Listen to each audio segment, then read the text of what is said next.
I think an extremely important concept when it comes to business, or quite frankly, anything in life, is understanding the difference between technical skills and business skills. For example, if you've ever read the E-Myth Revisited, I'll put a link to it in the comments. The E-Myth Revisited by Michael Gerber, he talks a lot about this, how he gives the example, I don't remember if it's someone with a cake shop or a cookie shop or whatever, but like, let's say you make the best cookies in town. So of course everybody says, oh, well, you got to open up your own cookie shop. And you're like, okay, I should obviously do that.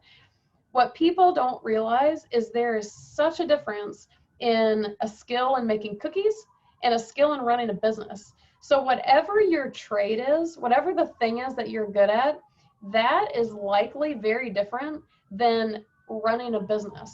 So I'm in real estate investing, as you've probably figured out if you're on my YouTube channel. And one thing, so I work with turnkey rental properties, for example, and the turnkey providers are basically house flippers. And the house flippers, if you want to call them that, are really good at what they do, which is the technical stuff. They're good at finding the deals, negotiating the deals, rehabbing. All of that is very technical skill set. What turnkey providers are notoriously bad at, or like, I don't say bad at, but kind of bad at, is the customer service side. And they oftentimes, the communication isn't that great. The customer service isn't that great. Their systems within their business aren't that great. Why? Because all of those things are business skills, the skills of a business owner versus the technical skills. So the reason this is important is because, number one, it's expectations. Like, how many of you worked with a contractor or a handyman and it is just, you just want to pull your hair out because they either don't show up, they don't communicate, they don't text you back, something. Those folks are technical. And it's not to say that someone can't be both technical and business oriented, but it's understanding and appreciating the difference in those skill sets.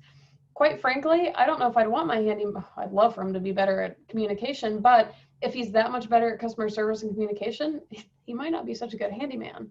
You know, like if you're on the far technical extreme, you may lack all of the broader picture, big picture business skills, vice versa.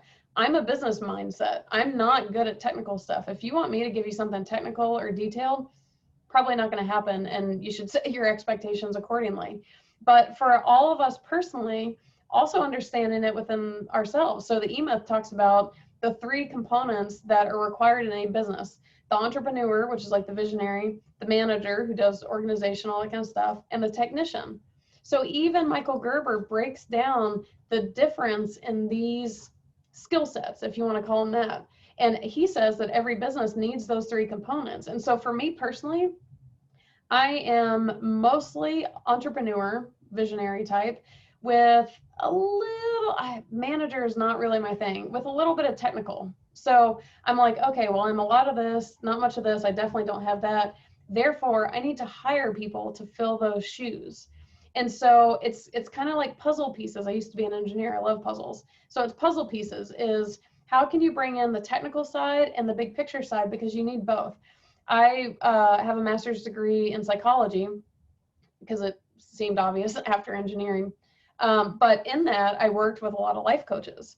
Well, life coaches fit right into this, where so many of them were so good at what they did, life coaching or psychologists or whatever it is, they wanted to start their own practice. And all of a sudden, they're just like, and they didn't have that because they're so good at their thing. You know, it's just a different skill set. So number one, you don't have to be good at both, and most people aren't. You might have a little bit of it here and there, but there is so much value in understanding and being able to see technical skills versus, I say business skills, broader picture skills, bigger picture skills, whatever you want to call it. But when you can see those and appreciate those and learn to kind of work with them, everything changes. Because again, if you make the best cookies in town and you try and open up your own business with no help, without a business brain behind you, remember, you're good at making cookies and there's nothing wrong with that.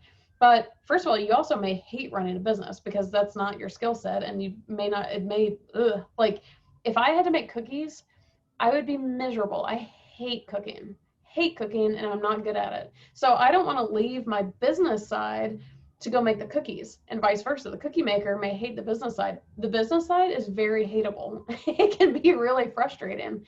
So again, look at just tomorrow or today, whenever you are next out or you're dealing with people in the real world or whatever's happening, look and see if you can identify technical skills versus business skills. So if you, as a budding entrepreneur, or maybe you're already an entrepreneur and you can't figure out why you're miserable or things aren't working or whatever, break those down and think about which ones you're good at and which ones you're not, and how do those all play together, and how can you organize accordingly. I guarantee everything will change for the better.